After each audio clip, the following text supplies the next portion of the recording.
Նա ընդամենը ցանկանում էր խաղաղ սուրբ ծնունդ անցկացնել, շրջապատված ժպիտներով ու բարի մտադրություններով։ Բայց բավական էր դրան հետից լսված մեկ շշուկ, որպեսզի ամեն ինչ սկսեր փլուզվել։ Գաղտնիքները ջրի երես դուրս եկան, բացահայտելով շքեղ զգեստների տակ թաքնված դավաճանությունները։ Եվ շքեղության մեջ մի հասարակ կին հասկացավ, որ իր ցավն է լինելու երեկոյի իսկական ներկայացումը։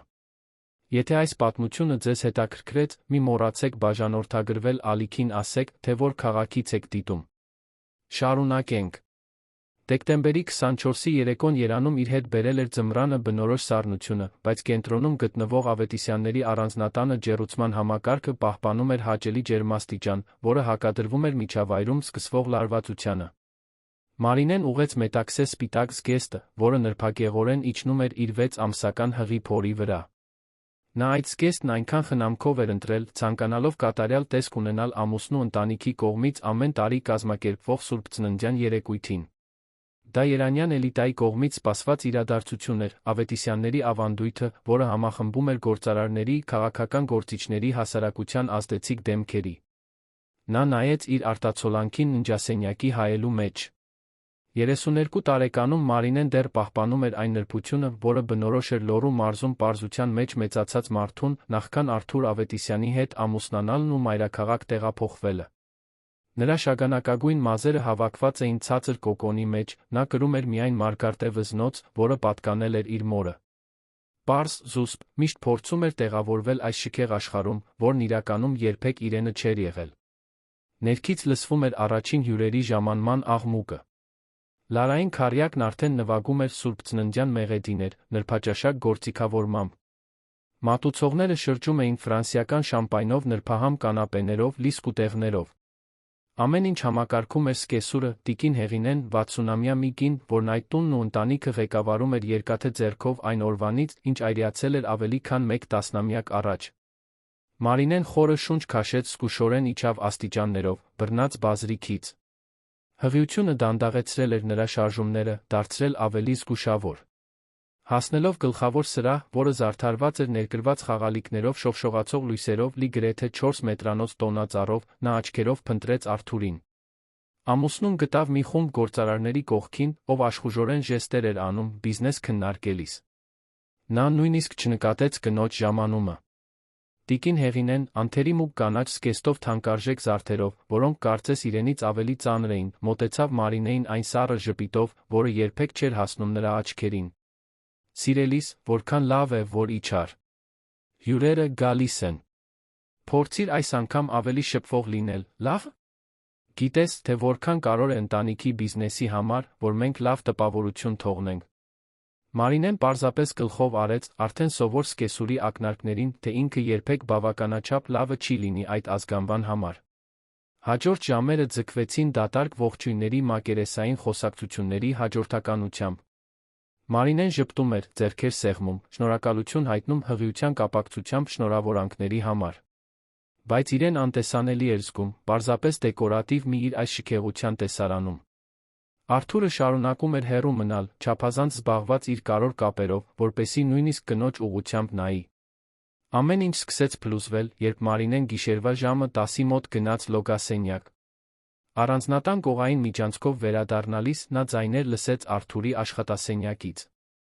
Դուռը կիսաբաց էր։ Նա անմիջապես ճանաչեց ամուսնու ձայնը, բայց այնտեղ կար մեկ այլ կանացի ձայն, որը չկարողացավ ճանաչել։ Դանդաղ մոտեցավ, սիրտը արագացած։ Սեր իմ, այլս չեմ կարողանում ծածնել այս անհեթեթ երեկույթին։ Երբ ես վերջապես լուծելու այս հարցը ընդմիշտ ինձ հետ լինելու։ Կնոջ ձայնը քաղցր էր, բայց լի անհամբերությամբ։ Մարինեն զգաց, որ աշխարհը պտտվում է։ Սոֆյա, մենք արդեն խոսել ենք այս մասին։ Ինձ ժամանակ է պետք։ Դու գիտես, որ նա հղի է։ Ես չեմ կարող պարզապես։ Արթուրի ձայնը այնքան ծանոթ հոգնած էր հնչում, բայց նա չափազանց մտերմիկ։ Մարինեն չկարողացավ շարժվել։ Մնաց այնտեղ քարացած լսելով, թե ինչպես է ամուսինը խոսում իր մասին, կարծես ինքը լուծման ենթակա խնդիր լիներ, խոչընդոտ իրենց ծրագրերում։ Երբ վերջապես կարողացավ հեռանալ, ձեռքերը դողում էին։ Վերադարձավ գլխավոր սրահ, փորձելով պահպանել հանգստությունը, բայց զգում էր, որ ամեն պահի կարող է փլուզվել։ Րոպեներ անց Արթուրը դուրս եկավ աշխատասենյակից մի կնոջ ուղեկցությամբ, որին Մարինեն աղոտ ճանաչեց։ Սոֆյա Ֆանարջյան, ընտանեկան ընկերության իրավաբան, երիտասարդ, գեղեցիկ, միշտ շատ լավ հագնված։ Նա բնականon կերպով ողջունեց մի քանի հյուրերի, կարծես ոչինչ տեղի չէր ունեցել։ Մարինեն սրտխառնոց զգաց, որը ոչ մի կապ չուներ հղիության հետ։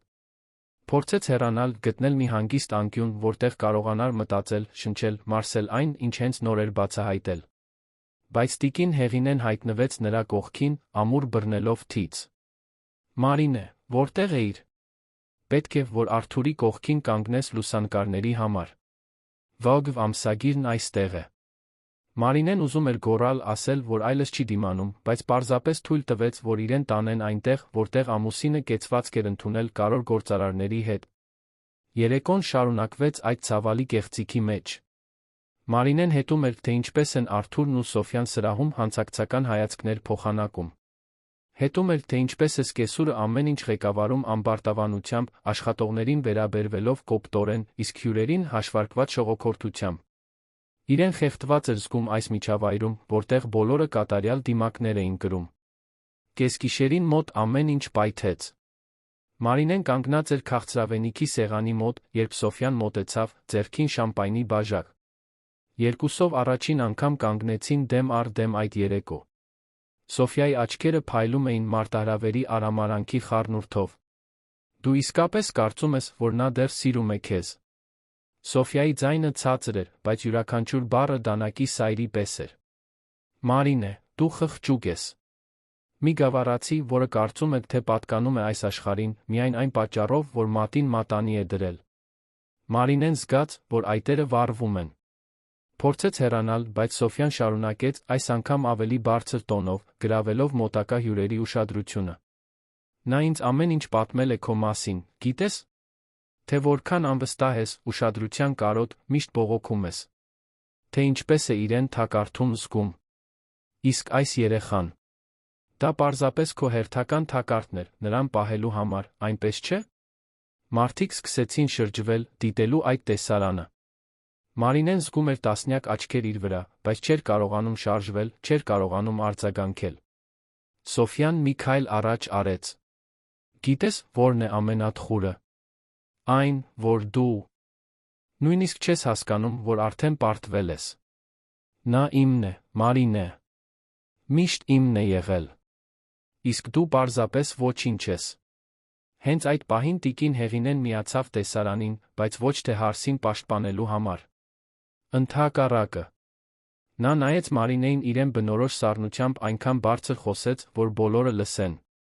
Կարծում եմ, ավելի լավ է դու հեռանաս, Մարինե։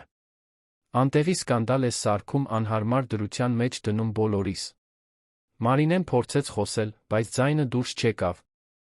Ոչ։ Ես չեմ։ Նա էր, որ…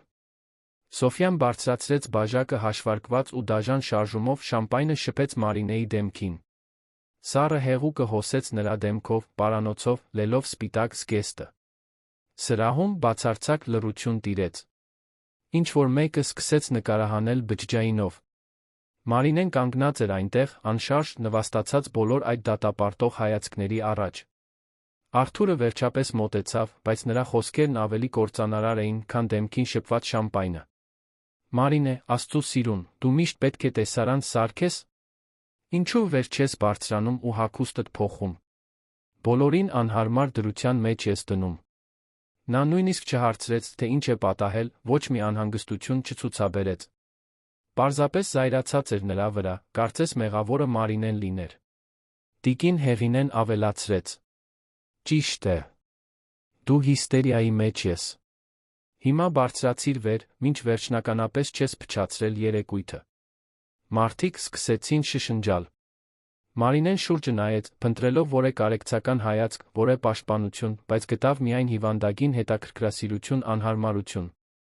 Երանյան էլիտան սիրում էր լավ սկանդալ, քանի դեռ դա իրենց ուղղակիորեն չէր վերաբերում։ Հենց այդ պահին Սոֆյան հասցրեց վերջին հարվածը։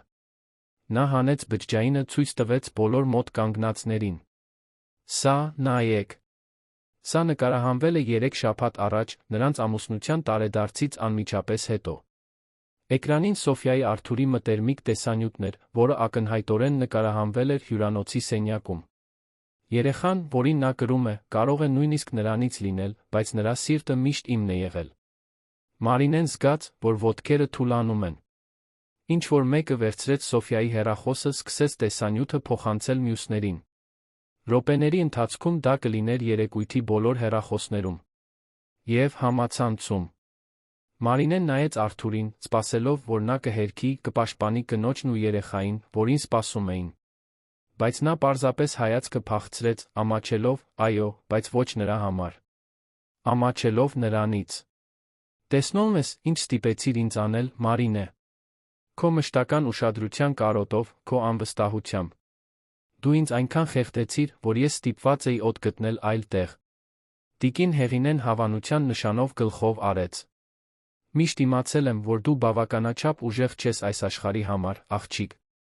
Հիմա բարձրացիր այս աստիճաններով, կորիր մեր տեսադաշտից։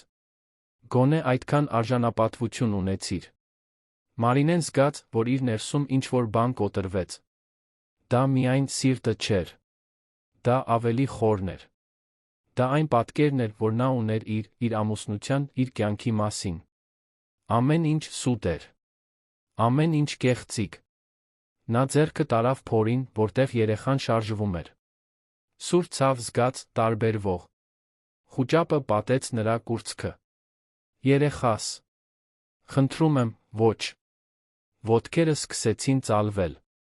Դեռ կարողացավ լսել, թե ինչպես ինչ-որ մեկը գոռաց, որ շտապօգնություն կանչեն, բայց ձայները գնալով ավելի հեռավոր էին թվում։ Վերջին բանը, որ տեսավ, մինչ ամեն ինչ մթագնեց, Սոֆյայի արամարական հայացքն էր Արթուրի անտարբերությունը։ Երբ աչքերը բացեց, պառկած էր առանձնատան գրադարանի բազմոցներից մեկի վրա։ Մի բժշկուհի, որը երեկույթին հյուր էր, ստուգում էր նրա կենսական նշանները։ Մարինե, դուք ճնշման կտրուկ բարձրացում եք ունեցել, բայց երեխան լավ է։ Ինձ լսում եք։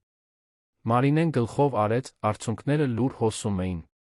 Շուրջը մի քանի հյուրեր հետում էին այն հետաքրքրասիրությամբ, որը քողարկում էին անհանգստության տակ։ Բժշկուհին օգնեց Մարինեին դանդաղ նստել։ Դուք պետք է հանգստանաք, հանուն երեխայի։ Մարինեն նայեց գրադարանի դռան միջով, տեսավ դեռս հյուրերով լի սրահը։ Երեկույթը շարունակվում էր, կարծես ոչինչ տեղի չէր ունեցել։ Քարյակը վերսկսել էր նվագել։ Մարդիկ ծիծաղում, զրուցում էին։ Նրա տառապանքը պարզապես անցողիկ զվարճանք էր այդ սուրբծննդյան երեկոյին։ Հենց այդ պահին նա լսեց գլխավոր մուտքի դռան ուժգին բացվելու ձայնը։ Հաստատուն քայլերն արձագանքեցին նախասրահում։ Ձայները աստիճանաբար լռեցին։ Մարինեն ճանաչեց այդ քայլվածքը, նախքան տիրոջը տեսնելը։ Նրա ամբողջ մարմինը ճանաչեց։ Թեթացման վախի խառը սարսուռն անցավ նրա ողնաշարով։ Գեներալ Ավգուստ Թավադյանը մտավ գլխավոր սրահ այն ուղիղ կեցվածքով, որը ձավորել էին տասնամյակների զինվորական կարիերան։ 65 տարեկանում դեռս վեհ, մոխրագույն մազերը կարճ կտրված, մուգ աչքերը, որոնք շատ ավելին էին տեսել, քան այդ երես առած էլիտան կարող էր պատկերացնել։ Նա հագել էր պարզ մուգ կոստյում, առանց շքեղության, բայց նրա ներկայությունը լցնում էր միջավայրն այնպես, ինչպես այնտեղի ողջ շքեղությունը չէր կարող։ Հաստատված լռությունը բացարձակ էր։ Բոլորը գիտեին, թե ով է գեներալ Թավադյանը։ Հատուկ գործողությունների հերոս, համազգային հարգանք վայելող մի մարդ, որը երբեք չէր վաճառել իր պատիվը, չէր խոնարհվել իշխանության կամ փողի առաջ։ Եվ նա այնտեղ էր, Ավետիսյանների երեկույթին, մի արտահայտությամբ, որը ստիպում էր նույնիսկ ամենաամբարտավաններին նահանջել։ Որտե՞ղ է իմ աղջիկը։ Նրա ձայնը բարձր չէր, բայց կրում էր մի հեղինակություն, որը ձայնի ուժգնության կարիք չուներ։ Տիկին Հեղինեն մի քայլ առաջ արեց, փորձելով պահպանել տանտիրուհու իր կեցվածքը։ Գեներալ, ինչ անակնկալ։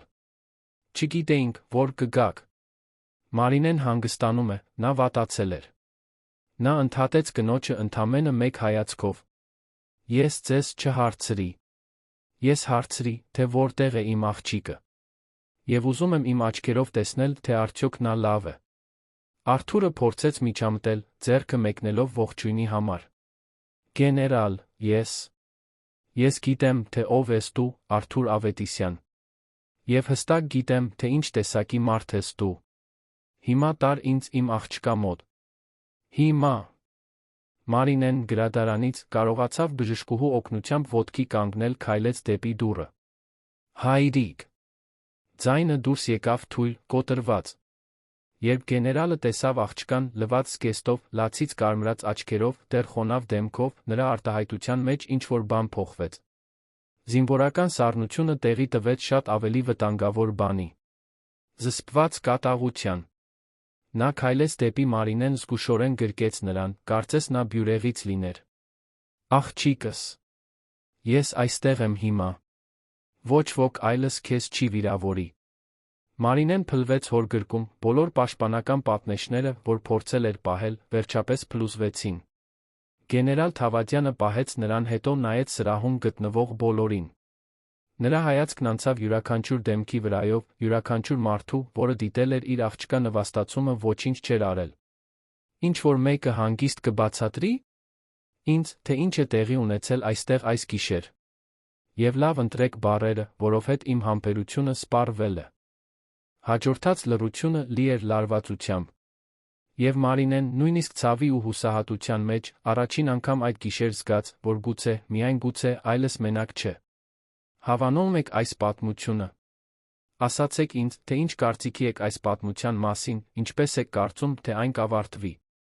Գեներալ Ավգուստ Թավադյանը կարիք չուներ գոռալու, հարգանք ներշնչելու համար։ Նրա ներկայությունն ինքնին ստիպում էր, որ նույնիսկ ամենաամբարտավանները կշռադատեն իրենց խոսքերը։ Նա կանգնած էր այնտեղ, Ավետիսյանների առանձնատան գլխավոր սրահի կենտրոնում, Մարինեին դեռ գրկած, մինչ տասնյակ խուսափողական հայացքներ փորձում էին խուսափել ուղիղ բախումից այն աչքերի հետ, որոնք ղեկավարել էին գործողություններ, որտեղ մահը մշտական ուղեկից էր։ Արթուրն առաջինը փորձեց վերականգնել իրավիճակի վերահսկողությունը։ Գեներալ, հասկանում եմ ձեր անհանգստությունը, բայց սա ընտանեկան հարց է։ Նրա ձայնը սովորականից պակաս վստահ հնչեց։ Գեներալը նրան ընդհատեց ընդամենը ձեռքի մեկ շարժումով։ Ընտանեկան հարց։ Իմ աղջկան հրապարակավ նվաստացրել են հարյուրավոր մարդկանց առաջ, դու դա անվանում ես ընտանեկան հարց։ Նա դադար տվեց, նրա հայացքն անցավ սրահով։ Քանի՞։ Հեռախոս այստեղ նկարահանեց այն, ինչ տեղի ունեցավ։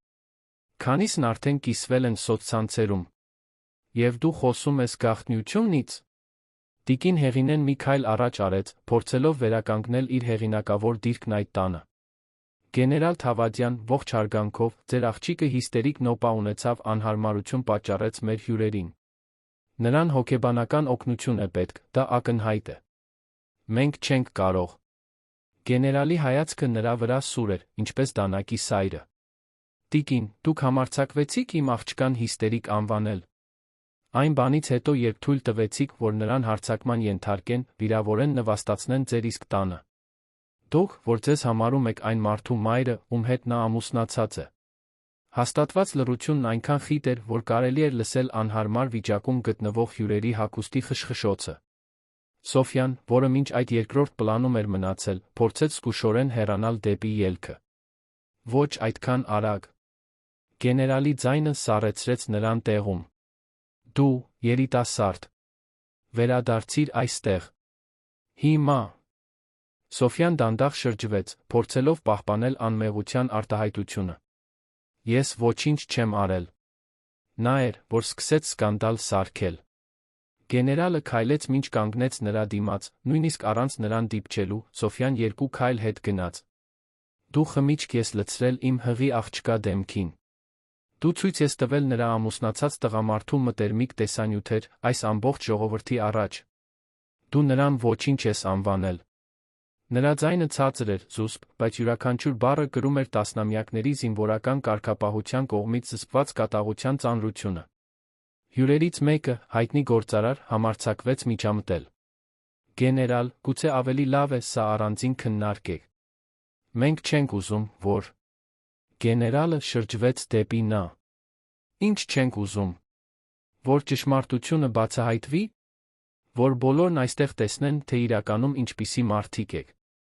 Դուք պաշտում եք ձեր բացառիկ ակումբները, ձեր բարեգործական երեկույթները, ձեր լուսանկարները հասարակական ամսագրերում։ Բայց երբ ձեր աչքի առաջ մի կնոջ վրա են հարձակվում, երբ մի հղի կնոջ նվաստացնում ու վիրավորում են, դուք պարզապես դիտում եք, կարծես դա զվարճանք լինի։ Անհարմարությունն այժմ շոշափելի էր։ Որոշ հյուրեր սկսեցին շշնջալ իրար մեջ։ Մյուսները ստուգում էին հեռախոսները, հասկանալով, որ Մարինեի նվաստացման տեսանյութն արդեն վիրուսային էր դառնում սոցցանցերում։ Սկսեցին հայտնվել մեկնաբանություններ, ի տարբերություն նրանց սպասածի, շատերը Ավետիսյանների օգտին չէին։ Մարինեն դեռ հորթին հենված սրտխառնոցի ալիք զգաց, որը ոչ մի կապ չուներ հղիության հետ։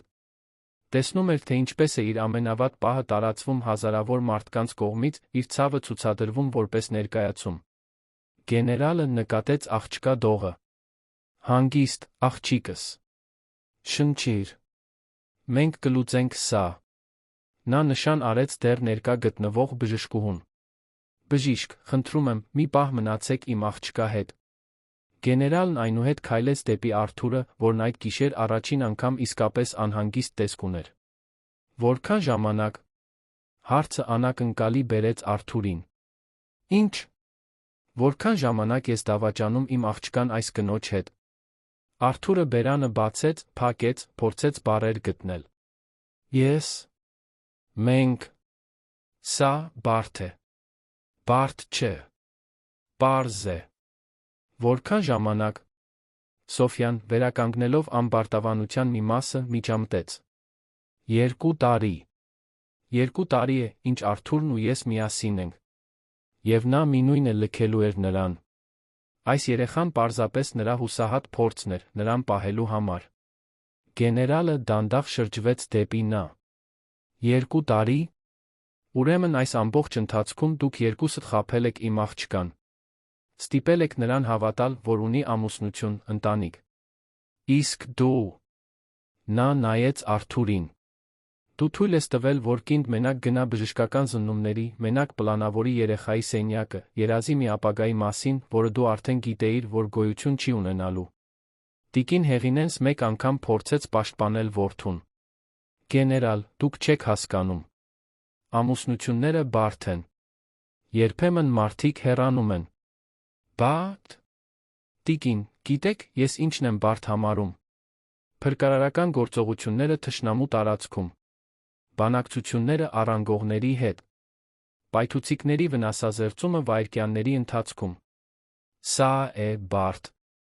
Սեփական կնոջը դավաճանելն ու հրապարակավ նվաստացնելը բարդություն չէ։ Դա պարզապես վախկոտություն է։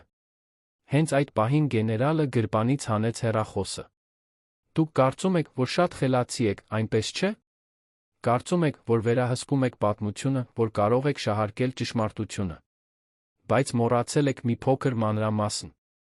Նա մատը սահեցրեց էկրանով, ապա սարքը միացրեց սրահի պատին գտնվող հսկայական հեռուստացույցին, որն օգտագործվում էր միջոցառումների ժամանակ ընտանեկան տեսանյութեր ցուցադրելու համար։ Մոռացել եք, որ հարուստի ամեն առանձնատուն ունի անվտանգության համակարգ, տեսախցիկներով։ Արթուրի դեմքից արյունը գնաց։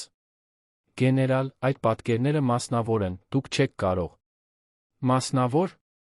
Գեներալը առանց հումորի ժպտաց։ Ինչպես իմ աղջկա նվաստացման տեսանյութերը, որոնք արդեն համացանցում են։ Այդպես մասնավոր։ Նա սեղմեց play կոճակը։ Էկրանը լուսավորվեց, ցույց տալով այդ նույն գիշերվա երեկույթի պատկերները, բայց այնպիսի անկյուններից, որոնք հյուրերը չէին նկատել։ Ռազմավարական դիրքերում տեղադրված անվտանգության տեսախցիկներ։ Առաջին տեսանյութը ցույց էր տալիս, թե ինչպես է Սոֆյան մոտենում Մարինեին ակնհայտ մտադրությամբ։ Ձայն չկար, բայց պատկերները բյուրեղի պես պարզ էին։ Ցույց էր տալիս, թե ինչպես է Մարինեն փորձում հեռանալ, Սոֆյան խանգարում է նրան, բառերն ասվում են, հետո շամպայնը դիտավորյալ լցվում է Մարինեի դեմքին։ Երկրորդ տեսանյութը ցույց էր տալիս, թե ինչպես է տիկին Հեղինեն մոտենում ոչ թե հարսին պաշտպանելու, այլ հարձակմանը միանալու համար։ Արամարանքի արտահայտությունները, արամարական ժեստերը։ Երրորդ տեսանյութը ցույց էր տալիս, թե ինչպես է Արթուրը գալիս կնոջը պաշտպանելու փոխարեն մեղադրում նրան։ Ցույց էր տալիս, թե ինչպես է նա հայացքը փախցնում, երբ Սոֆյան ցուցադրում է մտերմիկ տեսանյութը։ Սրահում լռությունն այժմ բացարձակ էր։ Բոլորը դիտում էին պատկերները, որոնք պատմում էին շատ ավելի տարբեր պատմություն, քան այն վարկածը, որը փորձել էին վաճառել Արթուրն ու տիկին Հեղինեն։ Հիստերիկը Մարինեն չէր։ Մարինեին համակարգված կերպով հարձակման նվաստացման էին ենթարկում, մինչ նրա ամուսինն ու սկեսուրը հավանությամբ հետում էին։ Հյուրերից մեկը, Պատրիցիա անունով ազդեցիկ գործարարուհի, առաջինը խախտեց լռությունը։ Աստված իմ։ Մենք կանգնած դիտում էինք այս բարբարոսությունը։ Մարինե, ներիր ինձ։ Ես պետք է ինչ-որ բան անեի։ Մյուսները սկսեցին արտահայտվել, անկեղծ վրդովմունքը փոխարինեց նախկին անհարմարությանը։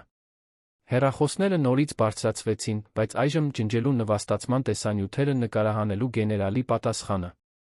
Սոֆյան փորձեց պաշտպանվել։ Այս պատկերները ոչինչ չեն ապացուցում։ Նա էր, որ ինձ սադրեց դրանից առաջ։ Գեներալը ցույց տվեց մեկ այլ տեսանյութ, որը նկարահանվել էր երեկոյան ավելի վաղ։ Այն ցույց էր տալիս Սոֆյային Արթուրին աշխատասենյակում մտերմիկ պահերին ծիծաղելիս, երբ պլանավորում էին, թե ինչպես կվարվեն Մարինեի հետ, եթե նա իմանա։ Ցույց էր տալիս, թե ինչպես է Սոֆյան հստակ ասում, որ ուզում է նվաստացնել Մարինեին բոլորի առաջ։ Արթուրը գունատվել էր։ Գեներալ, ես կարող եմ բացատրել։ Ոչ։ Գեներալի ձայնը հաստատուն էր։ Դու չես կարող։ Չկա բացատրություն, որը կարող է արդարացնել այն, ինչ դու արեցիր։ Դու ոչ միայն դավաճանեցիր կնոջդ։ Դու դավադրություն կազմակերպեցիր նրան հրապարակավ ոչնչացնելու համար։ Դու թույլ տվեցիր, որ նրա վրա հարձակվեն, մինչ նա կրում է քո երեխային։ Տիկին Հեղինեն փորձեց վերջին խաղաքարտը։ Սա անձնական կյանքի ներխուժում է։ Ես ձեզ կդատեմ։ Ինչի՞ համար։ Իմ աղջկան պաշտպանելու։ Ճշմարտությունը բացահայտելու։ Դատեք։ Բայց մինչ այդ, ամբողջ Հայաստանը կտեսնի այս պատկերները։ Եվ իրենք կդատեն, թե ովքեր են այս պատմության իսկական չարագործները։ Հենց այդ պահին ժամանեցին իշխանությունները։ Ոստիկանության երկու սպա, որոնք հերթապահում էին թաղամասում, ահազանգ էին ստացել հյուրերից մեկից, ով հասկացել էր իրավիճակի լրջությունը, մտան առանձնատուն։ Բաժնի պետը, միջին տարիքի մի մարդ, որը ճանաչում էր գեներալի հեղինակությունը, հարգանքով ողջունեց նրան։ Գեներալ Թավադյան։ Մենք ահազանգ ենք ստացել հարձակման մասին։ Գեներալը մատնացույց արեց Մարինեին։ Իմ աղջիկը 6 ամսական հղի, ֆիզիկական հոգեբանական բռնության է ենթարկվել այս տանը։ Ես ունեմ բոլոր ապացույցները տեսանյութի տեսքով։ Սոֆյան փորձեց բողոքել։ Դա ընդամենը մի բաժակ շամպայն էր։ Ես ոչ ոքի չեմ վնասել։ Բաժնի պետը նայեց նրան։ Ինչ-որ մեկի վրա հեղուկ լցնելը հարձակում է։ Եվ ինչպես հասկացա, կանա զրպարտություն, վիրավորանք անձնական բովանդակության ցուցադրում առանց համաձայնության։ Տիկին, կարող եք ինձ ուղեկցել ցուցմունք տալու համար։ Արթուրը մի քայլ առաջ արեց։ Պարոն բաժնի պետ, սա թյուրիմացություն է։ Ես կարող եմ լուծել։ Գեներալը կանգնեցրեց նրան։ Ոչինչ չես լուծելու։ Իմ աղջիկը պաշտոնական բողոք է ներկայացնելու բոլոր ներգրավվածների դեմ։ Եվ այս պատկերները կհանձնվեն իրավասու մարմիններին։ Արթուրը, մարդը, որը միշտ ամեն ինչ վերահսկում էր փողով ազդեցությամբ, հասկացավ, որ այս անգամ փրկություն չունի։ Տիկին Հեղինեն այդ գիշեր առաջին անգամ իսկապես ցնցված տեսք ուներ։ Գեներալ, խնդրում եմ, մտածեք մեր ընտանիքների հեղինակության մասին։ Մտածեք սկանդալի մասին։ Ես մտածել եմ։ Մտածել եմ, որ իմ աղջիկն արժանի է պաշտպանության։ Մտածել եմ, որ նա արժանի է արդարության։ Ձեր հեղինակությունը։ Նրա ձայնը կոշտ էր։ Դուք ինքներդ ոչնչացրիք ձեր հեղինակությունը այն պահին, երբ որոշեցիք հարձակվել անպաշտպան կնոջ վրա։ Հիմա կրեք հետանքները։ Մարինեն, դեռ բժշկուհու կողմից պահված, հետում էր ամեն ինչին ցնցման թեթացման խառնուրդով։ Տեսնելով, թե ինչպես է հայրը պաշտպանում իրեն այդքան կորովով, բացահայտելով այն ճշմարտությունը, որն ինքը ուժ չէր ունեցել բացահայտելու, ինչ-որ բան արթնացրեց իր ներսում։ Դա զայրույթ չէր, դեռ ոչ։ Դա դանդաղ ցավալի գիտակցումն էր, որ ինքն արժանի չէր այս ամենին։ Որ խնդիրն ինքը չէր։ Պատրիցիան, գործարարուհին, զգուշորեն մոտեցավ Մարինեին։ Մարինե, սիրելիս։ Ես ընտանեկան իրավունքի ոլորտում մասնագիտացած հիանալի փաստաբանների կոնտակտներ ունեմ։ Երբ պատրաստ լինես, կարող ենք խոսել։ Եվ խնդրում եմ, ներիր ինձ, որ ավելի շուտ չմիջամտեցի։ Այլ մարդիկ սկսեցին մոտենալ, աջակցություն առաջարկելով, ներողություն խնդրելով լուռ մնալու համար։ Բաժնի պետը կարճ զրուցեց գեներալի հետ, ապա դիմեց Սոֆյային. «Տիկին, դուք պետք է ինձ ուղեկցեք բաժանմունք։ Եվ պարոն Արթուր Ավետիսյանը նույնպես ցուցմունք տալու համար»։ Արթուրը փորձեց վիճել իր փաստաբանների մասին, թե ինչպես է սա անհեթեթություն, բայց նրա խոսքերը դատարկ էին հնչում նույնիսկ իր համար։ Մինչ Սոֆյային ոստիկանները դուրս էին հանում առանձնատնից, նա դեռ փորձում էր պահպանել գերազանցության կեցվածքը։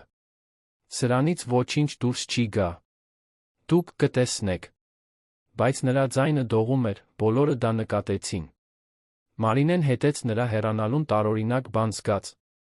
Դա բավարարվածություն չէր Սոֆյայի ձերբակալությունից։ Դա խղճահարություն էր։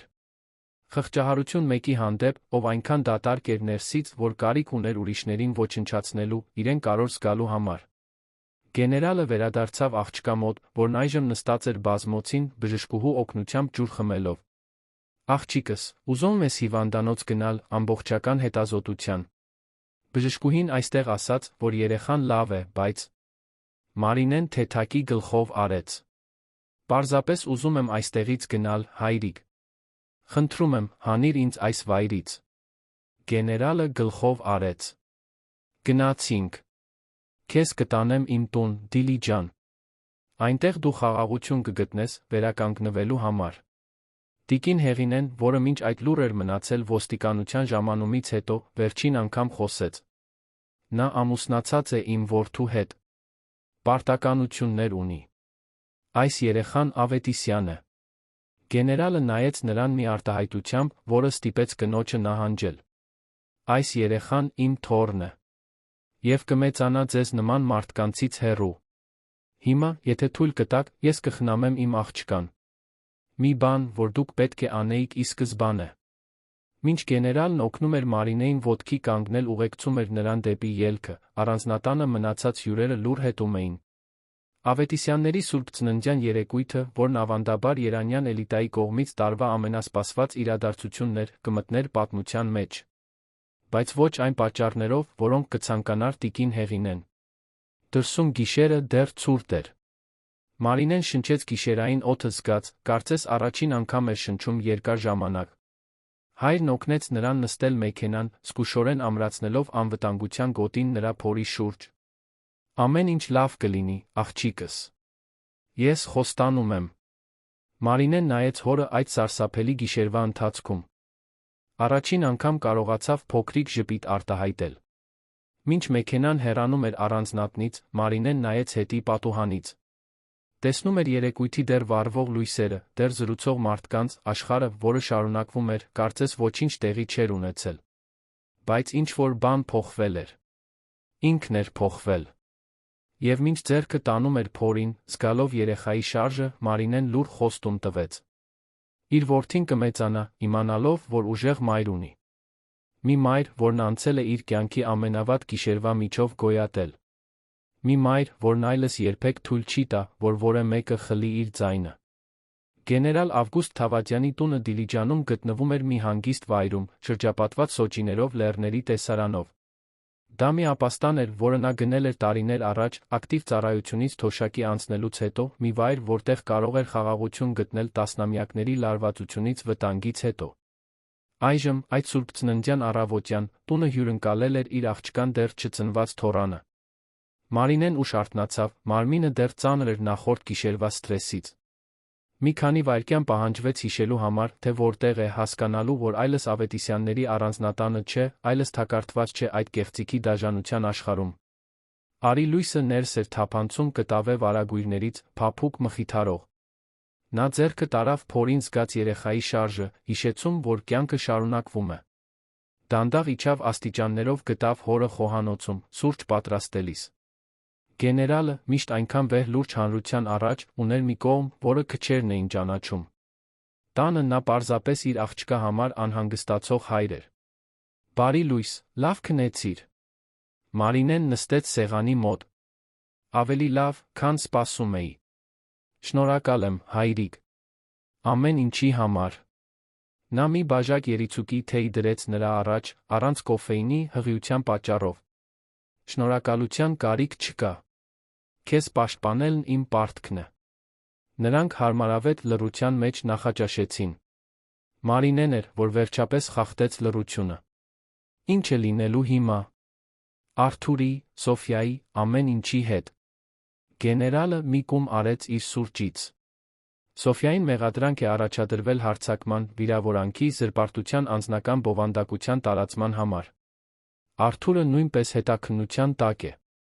Փաստաբանը, որին ես վարձել եմ քեզ համար, փաստաբան Ֆերնանդա Մարտիրոսյանը, հիանալի է։ Նա արդեն զբաղվում է ամեն ինչով։ Մարինեն գլխով արեց, դեռ Մարսելով։ Իսկ համացանցը։ Երեք տեսա, որ տեսանյութը։ Ամեն տեղ։ Գեներալը լրացրեց։ Այո։ Բայց ճշմարտությունը նույնպես։ Այն պատկերները, որոնք ես ցույց տվեցի երեկույթին, նույնպես տարածվել են։ Հիմա մարդիկ գիտեն, թե իրականում ինչ է տեղի ունեցել։ Դու այս պատմության չարագործը չես, Մարինե։ Դու զոհն ես, որը հրաժարվեց լուռ մնալ։ Հաջորդ ժամերին Մարինեն սկսեց հասկանալ տեղի ունեցածի մասշտաբները։ Հոր հեռախոսը չէր դադարում զանգել։ Լրագրողներ, որոնք հարցազրույց էին ուզում։ Փաստաբաններ, որոնք իրենց ծառայություններն էին առաջարկում։ Հանրային դեմքեր, որոնք աջակցություն էին հայտնում։ Գործը դարձել էր համազգային։ Արդարություն Մարինեի համար հեշթեգը սոցցանցերում ամենաշատ քննարկվող թեմաներից էր։ Փաստաբան Ֆերնանդա Մարտիրոսյանը ժամանեց կեսօրին։ Նա 40 տարեկան մի կին էր, կարճ մազերով, վստահ կեցվածքով, վճռական հայացքով։ Ընտանեկան իրավունքի կանանց նկատմամբ բռնության ոլորտի մասնագետ, նա ուներ անթերի հեղինակություն, երբեք կարևոր գործ չէր պարտվել։ Մարինե, հաճելի է ծանոթանալ, նույնիսկ այս հանգամանքներում։ Ուզում եմ, որ իմանաք, որ մենք պայքարելու ենք արդարության համար։ Եվ մենք հաղթելու ենք։ Նրանք ժամերով զրուցեցին։ Մարինեն պատմեց ամեն ինչ, ամուսնության սկզբից մինչ նախորդ գիշեր։ Ֆերնանդան մանրակրկիտ նշումներ էր անում, երբեմն տալով կոնկրետ հարցեր։ Երբ Մարինեն ավարտեց, փաստաբանը փակեց նոթատետրը, ուղիղ նայեց նրան։ Մարինե, դուք շատ ուժեղ գործ ունեք։ Ապացույցներն անհերքելի են։ Արթուրը ոչ միայն դավաճանել է ձեզ, այլ դավադրություն է կազմակերպել, ձեզ հրապարակավ նվաստացնելու համար։ Սոֆյան ակնհայտ հանցագործություններ է կատարել։ Իսկ տիկին Հեղինեն այս ամենի հանցակիցն է եղել։ Իսկ երեխան։ Մարինեն դիպավ փորին։ Նա կփորձի իմ որդուն իմ դեմ օգտագործել։ Ֆերնանդան գլխով արեց։ Մի անհանգստացեք։ Նրա վարքագծի պատմությամբ չկա դատավոր, որը կտա համատեղ խնամակալություն առանց վերահսկողության։ Եվ հաշվի առնելով, որ նա 2 տարի արտամուսնական կապ է ունեցել, ակտիվորեն մասնակցել է ձեր հրապարակային նվաստացմանը, նրա իրավունքները շատ սահմանափակ կլինեն։ Դուք կունենաք հիմնական խնամակալությունը։ Դրանում ես վստահ եմ։ Մինչ Մարինեն զրուցում էր փաստաբանի հետ, Երանում Ավետիսյանների աշխարհը փլուզվում էր։ Արթուրն այդ սուրբծննդյան առավոտյան արթնացավ հաղորդագրությունների տարափի տակ։ Ընտանեկան ընկերության բաժնետերերը բացատրություններ էին պահանջում։ Գործարար գործընկերները խզում էին պայմանագրերը։ Գոլֆի ակումբի անդամներն առաջարկում էին, որ նա ժամանակավորապես հեռանա։ Նրա մայրը, տիկին Հեղինեն, փակվել էր սենյակում, հրաժարվելով պատասխանել զանգերին կամ տեսնել այցելուների։ Սոֆյայի վիճակն ավելի վատ էր։ Նա գիշերն անցկացրել էր բաժանմունքում, ազատ էր արձակվել միայն սուրբծննդյան առավոտյան, բարձր գրավ վճարելուց հետո։ Բայց ձերբակալությունը նրա խնդիրներից ամենափոքրն էր։ Իրավաբանական գրասենյակը, որտեղ նա աշխատում էր, արդեն հայտարարություն էր տարածել, իրենց հեռու պահելով նրանից։ Նրա սոցցանցերի էջերը լցվել էին վրդովված մեկնաբանություններով։ Ապրանքանիշերը, որոնց նա ներկայացնում էր որպես ինֆլուենսեր, չեղարկել էին պայմանագրերը։ 24 ժամից էլ քիչ ժամանակում նրա խնամքով կառուցված կյանքը փլատակների տակ էր։ Շրջադարձը տեղի ունեցավ 3 օր անց, երբ մի հետաքննող լրագրող պայթյունավտանգ հոդված հրապարակեց։ Նա բացահայտել էր, որ Սոֆյան Արթուրը ոչ միայն 2 տարի հարաբերություններ են ունեցել, այլ Սոֆյային ռազմավարական նպատակով էին վարձել այն իրավաբանական գրասենյակում, որը սպասարկում էր Ավետիսյաններին, հենց Արթուրին հասանելիություն ունենալու համար։ Ավելին, կային ապացույցներ, որ տիկին Հեղինեն ի սկզբանե իմացել է այդ կապի մասին, հավանություն է տվել, քանի որ Մարինեին անարժան էր համարում ընտանիքի ազգանվանը, նրա համեստ ծագման պատճառով։ Հոդվածը ցույց էր տալիս տիկին Հեղինեի Սոֆյայի միջ հաղորդագրություններ, որտեղ նրանք պլանավորում էին, թե ինչպես ստիպել Մարինեին սեփական կամքով հրաժարվել ամուսնությունից։ Ներառում էր նույնիսկ մի խոսակցություն, որտեղ Սոֆյան առաջարկում էր, որ եթե Մարինեն հղի լինի, ավելի հեշտ կլինի նրան հուզականորեն անկայուն ներկայացնել։ Հաղորդագրությունների դաժանությունը ցնցեց նույնիսկ ամենացինիկ ընթերցողներին։ Մարինեն կարդաց հոդվածը հոր տանը Ֆերնանդայի կողքին։ Սրտխառնոց զգաց, հասկանալով, թե ինչպիսի մանիպուլյացիայի զոհ է դարձել։ Նրանք պլանավորել են սա։ Պլանավորել են ինձ ոչնչացնել։ Ֆերնանդան ձեռքը դրեց նրա ուսին։ Եվ հիմա քաղում են հետանքները։ Այս հոդվածն ամեն ինչ փոխում է, Մարինե։ Հիմա սա ոչ միայն դավաճանության կամ հարձակման մասին է։ Սա դավադրության, կանխամտածվածության, հաշվարկված դաժանության մասին է։ Հետանքները արագ խիստ էին։ Արթուրին սեփական բաժնետերերի կողմից հեռացրին ընտանեկան ընկերության նախագահի պաշտոնից։ Ոստիկանական հետաքննությունն ընդլայնվեց, ներառելով Սոֆյայի կողմից իրավաբանական գրասենյակի միջոցով ստացված ինսայդերական տեղեկատվության հնարավոր օգտագործումը։ Տիկին Հեղինեին պաշտոնապես հեռացրին բոլոր բարեգործական հաստատություններից, որտեղ նա գործունեություն էր ծավալում։ Ավետիսյանների ընտանիքը, որը սերունդներ շարունակ երանում հեղինակության հոմանիշ էր, այժմ սկանդալի հոմանիշ էր։ Մարինեն, սակայն, կենտրոնացած էր մեկ այլ բանի վրա։ Երեխայի։ Իր հերթական նախածննդյան զննման ժամանակ նա իմացավ, որ վերջին շաբաթվա սթրեսը վաղաժամ կծկումներ է առաջացրել։ Դեռ ոչ լուրջ, բայց անհանգստացնող։ Բժիշկը հստակ էր։ Մարինե, ձեզ բացարձակ հանգիստ է պետք։ Ոչ մի սթրես, ոչ մի անհանգստություն։ Ձեր երեխային պետք է, որ դուք հանգիստ լինեք։ Գեներալը ստանձնեց պահապանի դերը։ Սահմանափակեց այցելությունները, զդեց զանգերը, ապահովեց, որ աղջիկը խաղաղություն ունենա։ Մարինեն օրերն անցկացնում էր կարդալով, այգում զբոսնելով, երեխայի հետ խոսելով։ Դանդաղորեն նա սկսեց վերագտնել իրեն, այն կնոջը, որը եղել էր նախքան Արթուրի հետ ամուսնության մեջ կորչելը։ Հենց այդ զբոսանքներից մեկի ժամանակ, Սուրբ Ծննդից 2 շաբաթ անց, Մարինեն վերջապես լաց եղավ։ Ոչ թե ցավից կամ նվաստացումից, այլ սկից։ Սուգ այն ամուսնության համար, որն իրականում երբեք գոյություն չի ունեցել։ Այն տղամարդու համար, որին կարծում էր, թե սիրել է, բայց որը պարզապես պատրանք էր։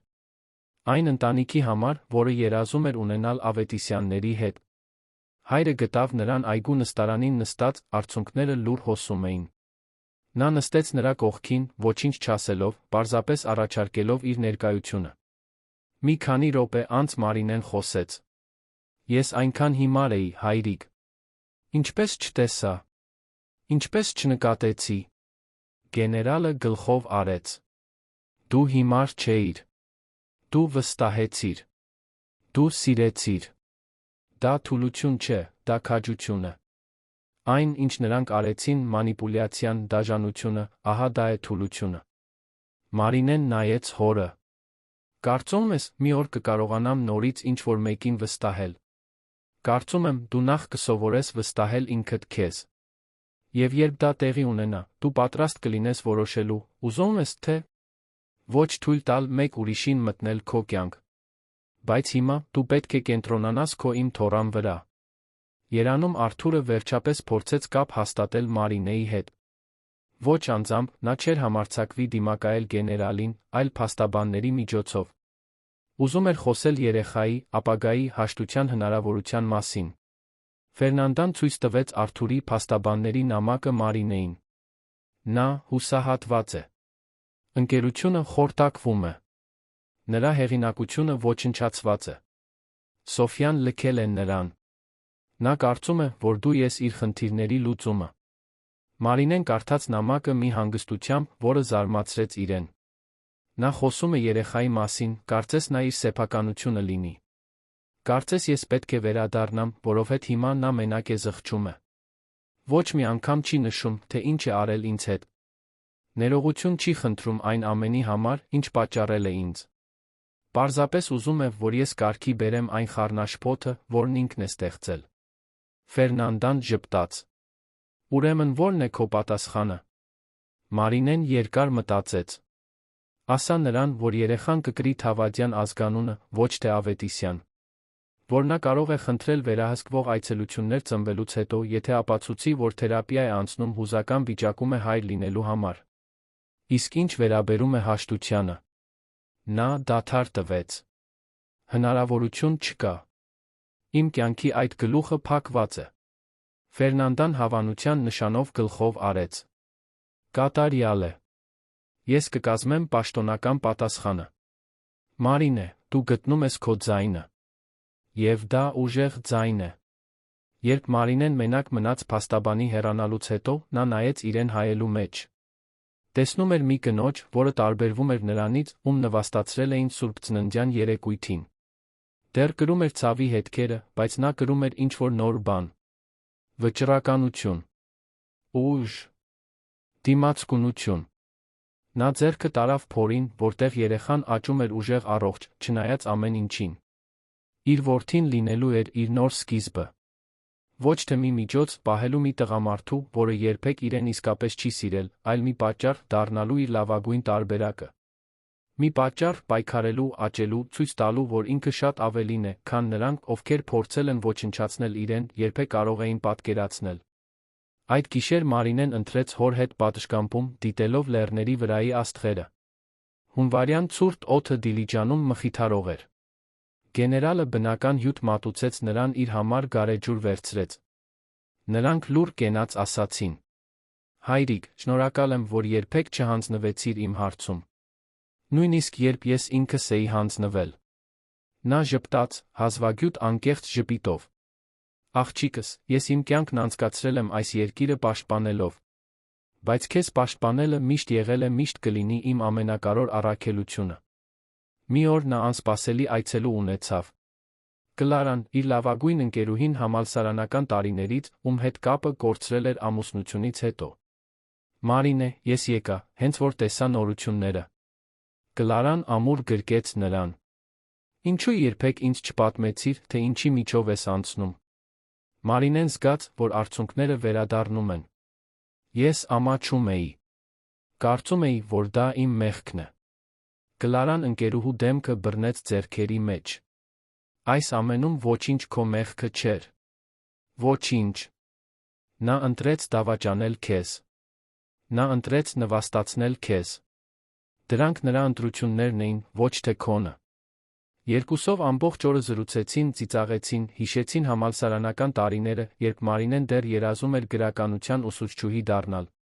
Գուցե դեռ ժամանակ կար իր սեփական երազանքներն իրականացնելու համար։ Կլարան նա նորություններ բերեց արտաքին աշխարհից։ Դու խորհրդանիշ ես դարձել, Մարինե։ Հազարավոր կանայք կիսվում են իրենց սեփական պատմություններով, քեզնից ոգեշնչված։ Մարինեն չգիտեր, թե ինչպես վերաբերվել դրան։ Չէր ուզում խորհրդանիշ լինել։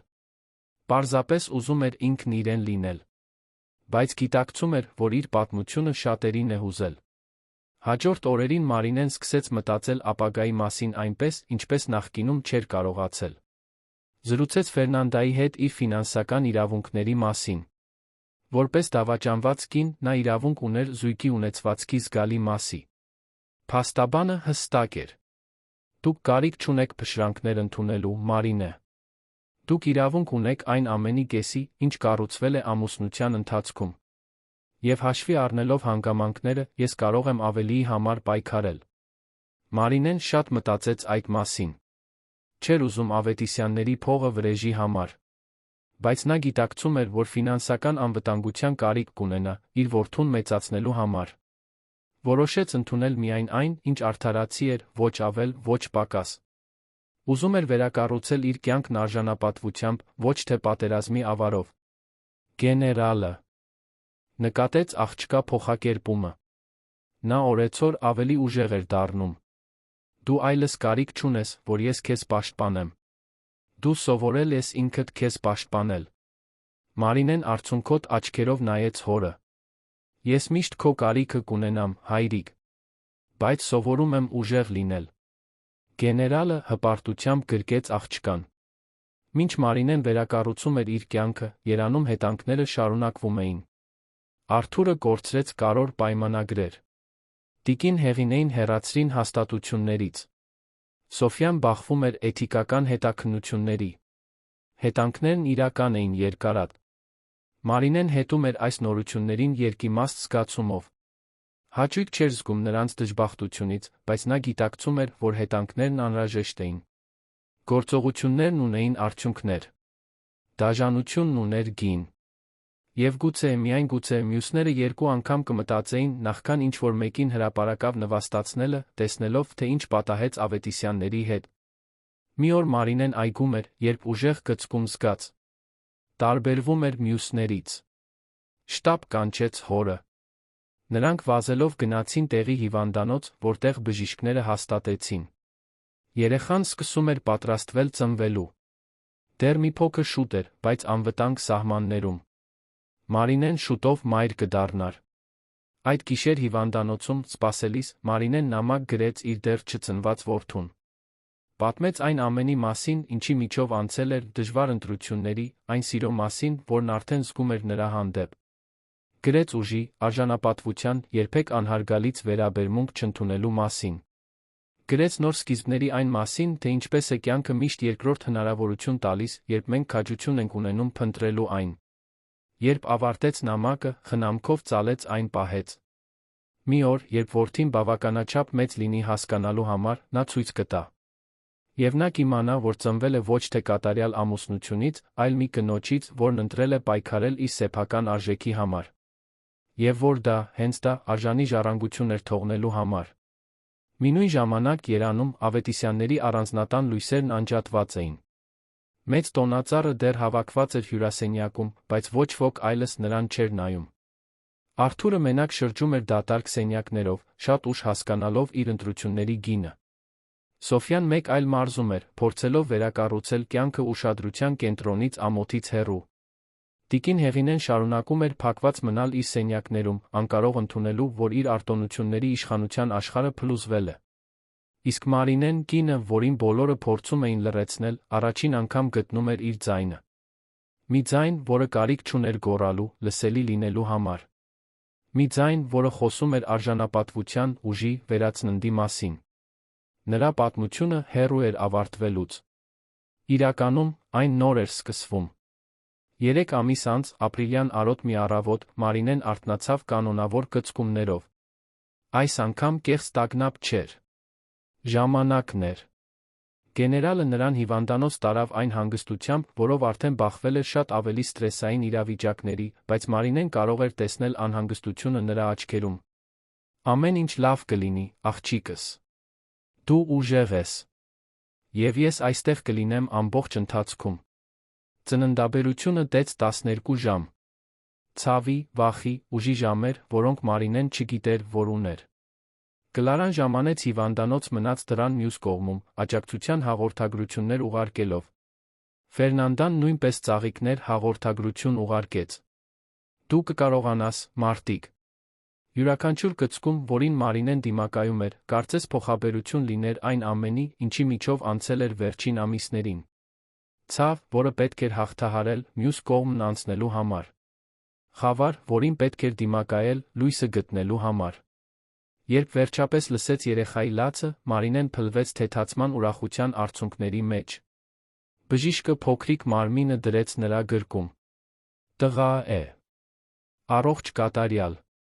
Մարինեն նայեց այդ կնճռոտ դեմքին, փակ աչուկներին, մանրիկ ձեռքերին, որոնք արդեն ուժգին բռնել էին իր մատը։ Միքայել։ Նա շշնջաց։ Քո անունը Միքայել Թավադյան է։ Գեներալը մտավ սենյակ թոռանը տեսնելով ուժեղ վեհ մարդը, որը հազվադեպ էր հույզեր ցուցաբերում, թույլ տվեց, որ արցունքները ազատ հոսեն։ Նա գեղեցիկ է, Մարինե։ Ճիշտ քեզ նման, երբ ծնվեցիր։ Միքայելը մի կարճ պահ բացեց աչքերը, կարծես ճանաչում էր պապի ձայնը։ Այդ պահին Մարինեն զգաց, որ իր ներսում ինչ-որ բան ամբողջացավ։ Դա պատմության ավարտը չէր։ Դա մեկ ուրիշի սկիզբն էր։ Հիվանդանոցում հաջորդ օրերը հոգնածության զմայլանքի խառնուրդ էին։ Սովորել կրծքով կերակրել, տակտիրներ փոխել, հանգստացնել նորածնին, որը կարծես ամեն 2 ժամը մեկ սոված էր։ Բայց յուրաքանչյուր պահը թանկ էր։ Կլարան ամեն օր այցելում էր, տնական ուտելիք բերելով, օգնելով ինչով կարող էր։ Դու հիանալի ես, Մարինե։ Նայիր ձեզ երկուսիդ։ Կատարյալ եք միասին։ Երրորդ օրն էր, որ Մարինեն անսպասելի զանգ ստացավ։ Պատրիցիան էր, գործարարուհին, որն աջակցություն էր հայտնել երեկույթի գիշերը։ Մարինե, հուսով եմ, չեմ անհանգստացնում։ Պարզապես ուզում էի իմանալ, թե ինչպես ես։ Եվ ինչ-որ բան առաջարկել։ Մարինեն հետաքրքրվեց։ Ինչ առաջարկել։ Պատրիցիան բացատրեց, որ ստեղծել է աջակցության հիմնադրամ ընտանեկան բռնության հուզական չարաշահման զոհ դարձած կանանց համար։ Ուզում էր, որ Մարինեն դիտարկի դրա խոսնակը դառնալու հնարավորությունը։ Պարտադիր չէր հրապարակավ խոսել, եթե չէր ուզում։ Պարզապես իր պատմությունը տրամադրել, այլ կանանց օգնելու համար։ Մարինեն երկար մտածեց, նայելով իր գրկում խաղաղ քնած Միքայելին։ Կարող եմ մտածել այդ մասին։ Դեռ վերականգնվում եմ, հարմարվում մայր լինելուն։ Բայց շատ շնորհակալ եմ հրավերի համար։ Պատրիցիան հասկացավ։ Իհարկե։ Շտապելու կարիք չկա։ Բայց իմացիր, որ քո պատմությունն արդեն օգնել է շատ կանանց գտնել քաջություն, դուրս գալու բռնի իրավիճակներից։ Դու փոփոխություն ես բերել, Մարինե։ Նույնիսկ առանց դա նպատակ ունենալու։ Երբ նրանք դուրս եկան հիվանդանոցից, լրագրողների փոքրիկ բազմություն էր սպասում։ Գեներալն անմիջապես պաշտպանական վահան կազմեց Մարինեի Միքայելի շուրջ։ Առանց մեկնաբանությունների։ Հարգեք իմ աղջկա Թորան անձնական կյանքը։ Բայց Մարինեն, զարմանալիորեն, մի պահ խնդրեց։ Հայրիկ, ամեն ինչ կարգին է։ Ես ուզում եմ ինչ-որ բան ասել։ Նա մոտեցավ լրագրողներին, զգուշորեն պահելով Միքայելին։ Բարձրախոսները մեկնվեցին, տեսախցիկները կենտրոնացան։ Մարինեն խորը շունչ քաշեց։ Ուզում եմ պարզապես ասել, որ վերջին ամիսներին ես անցա իմ կյանքի ամենավատ փորձության միջով։ Ինձ դավաճանեցին, նվաստացրին, հարձակվեցին։ Բայց ես նա բացահայտեցի մի ուժ, որը չգիտեի, թե ունեմ։ Սովորեցի, որ արժանի եմ հարգանքի, իսկական սիրո արժանապատվության։ Եվ սովորեցի, որ երբեք ուշ չէ նորից սկսելու համար։ Նա նայեց Միքայելին։ Սա իմ որդին է, Միքայելը։ Եվ ես նրան կմեծացնեմ այնպես, որ նա իմանա, որ կանանց պետք է հարգանքով վերաբերվել։ Որ իսկական տղամարդիկ չեն դավաճանում, չեն նվաստացնում, չեն ստում։ Եվ որ իսկական ընտանիքն այն է, որը քեզ աջակցում է ամենադժվար պահերին, ոչ թե այն, որը հարձակվում է քեզ վրա։ Նրա ձայնը հաստատուն էր, պարզ։ Եվ հուսով եմ, որ իմ պատմությունը կոգեշնչի այլ կանանց չհամակերպվել ավելի քիչ բանի հետ, քան նրանք արժանի են։ Գտնել իրենց սեփական ձայնը։ Իմանալ, որ կարող են նորից սկսել, անկախ նրանից, թե որքան դժվար է թվում։ Լուսանկարչական լույսերը պայթեցին։ Հարցեր գոռացին։ Բայց Մարինեն արդեն ասել էր այն, ինչ պետք էր։ Ժպիտով գլխով արեց հոր ու Միքայելի հետ նստեց մեքենան։ Մինչ նրանք հեռանում էին հիվանդանոցից, նա մի խաղաղություն զգաց, որը երկար ժամանակ չէր զգացել։ Դա հեքիաթների կատարյալ ավարտը չէր։ Բայց դա իր ավարտն էր։ Եվ դա լավն էր։ Վերադառնալով Դիլիջան, Մարինեն Միքայելի հետ առօրյա հաստատեց։ Արթուն գիշերներ, բացահայտումների օրեր, մաքուր ուրախության պահեր, խառնված մայրության բնական հոգնածության հետ։ Գեներալը նվիրված պապիկ էր, միշտ ներկա, բայց հարգելով Մարինեի տարածքը, սովորելու իր ձով մայր լինել։ Միքայելի ծնունդից 1 ամիս անց Մարինեն ստացավ ամուսնալուծության փաստաթղթերը ստորագրելու համար։ Արթուրը համաձայնել էր բոլոր պայմաններին։ Վերահսկվող այցելություններ, առատաձեռն ալիմենտ, ունեցվածքի բաժանում։ Նա չէր փորձել պայքարել։ Գուցե որովհետև գիտեր, որ կպարտվի։ Գուցե որովհետև վերջապես հասկացավ իր արածի մասշտաբները։ Մարինեն առանց տատանվելու ստորագրեց փաստաթղթերը։ Վերջնականապես փակելով մի գլուխ։ Ֆերնանդան զանգեց, շնորհավորելու։ Ավարտվեց, Մարինե։ Դու պաշտոնապես ազատ ես։ Մարինեն նայեց կողքի օրորոցում քնած Միքայելին։ Ազատ։ Բառը լավ համ ուներ։ Դա ոչ միայն Արթուրից ազատ լինելն էր։ Դա ազատ էր սպասումներից, կատարյալ լինելու անհրաժեշտությունից, բավականաչափ լավը չլինելու վախից։ Դա ազատ էր, պարզապես ինքն իրեն լինելու համար։ Այդ շաբաթ Մարինեն նա զանգ ստացավ դատախազությունից։ Սոֆիայի Արթուրի դեմ գործը դատարան էր հասել։ Սոֆյային դատապարտել էին հանրային աշխատանքների բարոյական վնասի համար զգալի փոխհատուցում վճարելու։ Արթուրը կորցրել էր իր ունեցվածքի զգալի մասը բաժանման ժամանակ։ Տիկին Հեղինեն թե իրավական հետանքների չէր բախվել, դարձել էր գրեթե սոցիալական ճգնավոր, խուսափելի նույնիսկ այն էլիտայի կողմից, որին նախկինում շողոքորթում էր։ Նորությունները տարօրինակ զգացողություն առաջացրին Մարինեի մոտ։ Դա բավարարվածություն չէր նրանց պատժից։ Դա ավելի շատ գիտակցում էր, որ արդարությունը, նույնիսկ եթե անկատար ուշացած, հաստատվել էր։ Որ իր վերքերը ճանաչվել էին ոչ միայն իր, այլ հասարակության կողմից։ Դա կարևոր էր մի ձով, որը նա չէր կարողանում լիովին բացատրել։ Կլարան փոքրիկ տոնակատարություն կազմակերպեց գեներալի տանը։ Միայն մտերիմ ընկերներ, ոչ մի շքեղ բան։ Բայց դա կատարյալ էր։ Նրանք ծիծաղեցին, պատմություններ պատմեցին, ապագայի պլաններ կազմեցին։ Մարինեն հայտարարեց իր որոշումը։ Ես վերադառնալու եմ սովորելու։ Ավարտելու եմ իմ բանասիրության բակալավրիատը, դառնալու եմ ուսուցչուհի։ Ինչպես միշտ եմ ուզել։ Կլարայի աչքերը փայլեցին։ Լո՛րջ։ Մարինե, դա հրաշալի է։ Իսկ Միքայելը։ Գեներալը պատասխանեց Մարինեից առաջ։ Միքայելը կունենա մի մայր, որը սիրում է այն, ինչ անում է։ Որը հետում է իր երազանքներին։ Որն իր օրինակով սովորեցնում է, թե ինչ է նշանակում լինել ուժեղ անկախ։ Չկա ավելի լավ նվեր, որ պապը կարող է տալ իր թոռանը, քան դա։ Մարինեն սկսեց սովորել գիշերները Միքայելին քնեցնելուց հետո։ Դժվար էր հավասարակշռել մայրությունն ու ուսումը, բայց նա բացահայտեց, որ ունակ է։ Բացահայտեց, որ սիրում է մարտահրավերը։ Բացահայտեց, որ իր մեջ այնքան տարբերակներ կային, որոնք երբեք չէր ուսումնասիրել, որովհետև չափազանց զբաղված էր կատարյալ կին լինելու փորձերով։ Յուրաքանչյուր գիրք, որ կարդում էր, յուրաքանչյուր աշխատանք, որ գրում էր, վերագտնում էր այն, թե ով էր ինքը խորքում։ Այն աղջիկը, որը սիրում էր գրականություն, որը երազում էր դասավանդել, որը հավատում էր բառերի փոխակերպող ուժին։ Դժվար պահեր եղան, իհարկե։ Գիշերներ, երբ Միքայելն անդադար լաց էր լինում, իսկ Մարինեն պետք է սովորեր քննության համար։ Օրեր, երբ հոգնածությունն այնքան մեծ էր, որ նա կասկածում էր, թե կկարողանա։ Բայց ամեն անգամ, երբ մտածում էր հանձնվելու մասին, նայում էր որդուն, հիշում, թե ինչու էր դա անում։ Ոչ միայն իր, այլ Միքայելին ցույց տալու համար, որ երբեք ուշ չէ երազանքների հետից գնալու, որ խոչընդոտները կարելի է հաղթահարել, որ նոր սկիզբները ոչ միայն հնարավոր են, այլ անհրաժեշտ։ 3 ամիս անց Մարինեն անսպասելի հաղորդագրություն ստացավ։ Սոֆյայից էր։ Հաղորդագրությունը երկար էր, ներողություն էր խնդրում, բացատրում, որ թերապիայի մեջ է, գիտակցում է իր պատճառած չարիքը։ Ներում չէր սպասում, պարզապես ուզում էր, որ Մարինեն իմանա, որ խորապես զղջում է։ Մարինեն մի քանի անգամ կարդաց հաղորդագրությունը։ Մտածեց անտեսել, ջնջել, զայրույթով պատասխանել։ Բայց դրա փոխարեն նա պատասխանեց ընդամենը մեկ նախադասությամբ.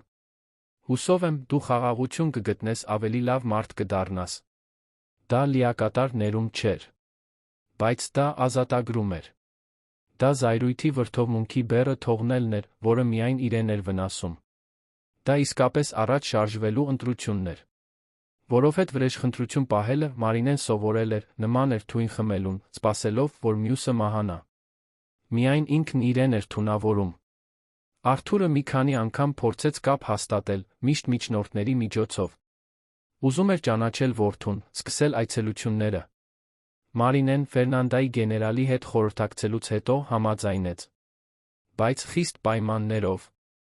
Կարճ այցելություններ, միշտ վերահսկվող, միշտ իր որոշած ժամին վայրում։ Եվ առաջին այցելության ժամանակ տեսնելով, թե ինչպես է Արթուրը անհարմար կերպով պահում Միքայելին, չիմանալով, թե ինչ անել, Մարինեն միայն խղճահարություն զգաց։ Նա այնքան բան էր կորցրել իր ընտրությունների պատճառով։ Ամիսներն անցան։ Միքայելը մեծանում էր, ամեն օր ավելի խելացի, ավելի ակտիվ։ Նրա առաջին ժպիտը, առաջին ծիծաղը, առաջին ձայները։ Մարինեն ամեն ինչ փաստագրում էր, ոչ թե սոցցանցերի, այլ իր համար։ Հիշելու համար, որ կյանքը շարունակվում է։ Որ ցավից հետո ուրախություն կա։ Որ նոր սկիզբները հնարավոր են։ Այդ ճակատագրական սուրբծննդյան գիշերվանից 1 տարի անց Մարինեն ավարտել էր ուսումը, սկսել էր դասավանդել Դիլիջանի տեղի դպրոցներից մեկում։ Դա փոքրիկ դպրոց էր, Երանի շքեղությունից հեռու, բայց նա սիրում էր ամեն պահը։ Տեսնել, թե ինչպես են աշակերտների աչքերը փայլում, երբ բացահայտում են բառերի կախարդանքը, երբ հասկանում են փոխաբերությունը, երբ սիրահարվում են մի պատմության։ Դա այն ամենն էր, ինչի մասին միշտ երազել էր։ Դեկտեմբերյան մի օր, մինչ որ այժմ 8 ամսական ծիծաղկոտ երեխա Միքայելի հետ տոնածառն էր զարդարում, Մարինեն կանգ առավ շուրջը նայեց։ Պարզ, բայց հարմարավետ տունը։ Հայրը, որը միշտ իր կողքին էր։ Որդին, որը խաղաղ քնած էր։ Կյանքը, որը կառուցել էր իր սեփական ձեռքերով ընտրություններով։ Գիտես, հայրիկ, 1 տարի առաջ ես կարծում էի, որ իմ կյանքն ավարտվել է։ Որ ես այլս ոչինչ չունեմ, որ ես ոչինչ եմ։ Գեներալը աստղը դրեց տոնածառի գագաթին։ Իսկ հիմա… Մարինեն ժպտաց Միքայելին։ Գրկելով։ Հիմա ես գիտեմ, որ այդ գիշերը վերջը չէր։ Դա սկիզբն էր։ Իմ իսկական եսը բացահայտելու սկիզբը։ Այն կյանքը կառուցելու, որը ես եմ ուզում։ Այն մայրն ու կինը լինելու, որը միշտ պետք է լինեի։ Գեներալը գրկեց աղջկան թոռանը։ Ես հպարտանում եմ քեզնով, աղջիկս։ Ավելի շատ, քան բառերը կարող են արտահայտել։ Մարինեն գլուխը հենեց հոր ուսին, զգալով, թե ինչպես է Միքայելը հարմարավետ տեղավորվում նրանց մեջ։ Շնորհակալ եմ, հայրիկ, որ երբեք չհանձնվեցիր իմ հարցում։ Որ ցույց տվեցիր, որ ես ավելի ուժեղ եմ, քան պատկերացնում էի։ Որ այստեղ ես։ Այդ գիշեր Միքայելին քնեցնելուց հետո Մարինեն նստեց պատշգամբում մի բաժակ թեյով, դիտելով աստղերը։ Մտածեց այն կնոջ մասին, որը եղել էր 1 տարի առաջ։ Անվստահ, կորած, հուսահատորեն փորձում էր տեղավորվել մի աշխարհում, որը երբեք իրենը չէր եղել։ Եվ նայեց այն կնոջը, որն այժմ էր։ Դեռ ուներ դժվար օրեր, դեռ ուներ կասկածի պահեր։ Բայց ուներ նա վստահություն։ Վստահություն, որ արժանի է ավելիին։ Վստահություն, որ կարող է ավելին։ Վստահություն, որ ավելին է։ Մարինեի պատմությունը չավարտվեց հեքիաթային արքայազնով կամ կատարյալ վրեժով։ Այն ավարտվեց ավելի արժեքավոր բանով։ Այն ավարտվեց նրանով, որ նա գտավ ինքն իրեն։ Բացահայտեց իր սեփական ուժը։ Կառուցեց իր սեփական երջանկությունը։ Եվ սովորեց, որ երբեմն սեփական անձի հանդեպ սիրո ամենամեծ դրսևորումը նորից սկսելու քաջություն ունենալն է։ Թողնել այն, ինչ այլս չի ծառայում։ Նոր կյանք կառուցել հնի փլատակների վրա։ Եվ մինչ աստղերը փայլում էին Դիլիջանի վրա, Մարինեն վերջին խոստումը տվեց ինքն իրեն։ Այլս երբեք չի լռի։ Այլս երբեք չի համակերպվի ավելի քիչ բանի հետ, քան արժանի է։ Այլս երբեք թույլ չի տա, որ որևէ մեկը սահմանի իր արժեքը։ Որովհետև նա սովորել էր ամենացավոտ ձով, որ միակ հավանությունը, որն իսկապես կարող է, իր սեփականն է։ Եվ այդ հավանությունը, վերջապես, նա ուներ։ Պատմության ավարտը սիրելի ունկնդիրներ, հուսով ենք, որ Մարինեի նրա փոքրիկ Միքայելի պատմությունը հուզեց ձեր սրտերը։ Եթե դուք հուզվեցիք այս խիզախ նոր վերսկսման ուժի ճանապարհով, դրեք ձեր հավանումը, բաժանորդագրվեք ալիքին մեկնաբանություններում պատմեք, թե ինչն է ձեզ ամենաշատը տպավորել։ Ամեն օր մենք բերում ենք այսպիսի լարված պատմություններ, որոնք բացահայտում են մարդկային հոգու ամենախորը կողմը դրվագում։ Վերացննդի կարողություն